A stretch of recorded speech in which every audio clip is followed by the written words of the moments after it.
સુરેન્દ્રનગરની વાડલા ગામની સીમમાં 20 વીઘાના ઊભા કપાસ પર માલધારીઓ દ્વારા માલઢોર ચારી દેવાયો. માલઢોર ચારી દેવામાં આવતા આ ખેડૂતોમાં ભારે આક્રોશ જોવા મળ્યો.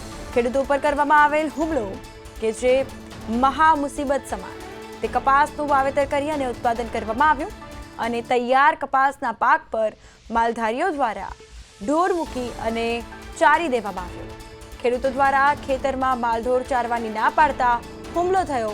હુમલાના લાઈવ દ્રશ્યો પણ સામે આવ્યા, જે આપ ટીવી સ્ક્રીન પર નિહાળી શકો છો કે જ્યાં પોલીસ મથકમાં ફરિયાદ છતાં કોઈ કાર્યવાહી ન કરવામાં આવતા ખેડૂતોમાં આક્રોશ જોવા મળ્યો છે. સુરેન્દ્રનગરનો આ બનાવ કે જ્યાં વાડલા ગામની સીમમાં ઢોર ચારી દેવાયા. 20 વીઘાના કપાસમાં ઢોર ચારી દેવાયા. ઢોર ચારી દેવામાં આવતા ખેડૂતોમાં ભારે આક્રોશ.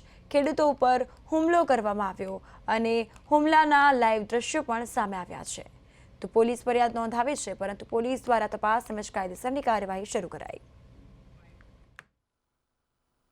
અને વાડલાની સીમમાં મારું ખેતર આવેલ છે અને અહીંયા મારું ભરવાડે ખેતરે 20 વીઘાનું સારી દીધેલું છે અને મને જાનથી મારી નાખવાની ધમકી આપે છે અને મારું ખેતર સારી દીધેલું છે. એમાં કોઈ ભરવા આ 22 તારીખની મેં અરજી કરેલી છે. હજી સુધીમાં કોઈ પોલીસ વાળા મને હરકતના જવાબ દેતા નથી. જેથી તરીકે હું હજી સુધીમાં 22 તારીખથી કે અત્યાર લગીનમાં હું ને ખેતરે જઈ શકતો નથી.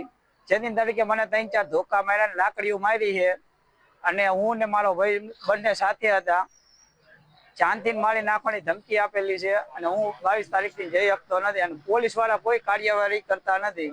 જેથી તરીકે આ એફઆઈઆર મેં રજૂ કરેલી છે, તોય તે 22 તારીખથી કે અત્યાર લગીનમાં કોઈ મારી એફઆઈઆર સાંભળતા નથી. મારું સીમમાં વાડલાની સીમમાં એક ખેતર આવેલું છે, ત્યાં અમારે ભરવાડ સાથે બબાલ થયેલી છે. અમારું ખેતરમાં નુકસાન કરી નાખેલે. ભરવાડે ખેતરમાં 20 વીઘાનો કપાસ સારી નાખ્યો છે. એ બાબતે અમે પોલીસ ફરિયાદ કરેલ છે, પણ ફરિયાદ પોલીસ વાળા કઈ ધ્યાન દેતા નથી.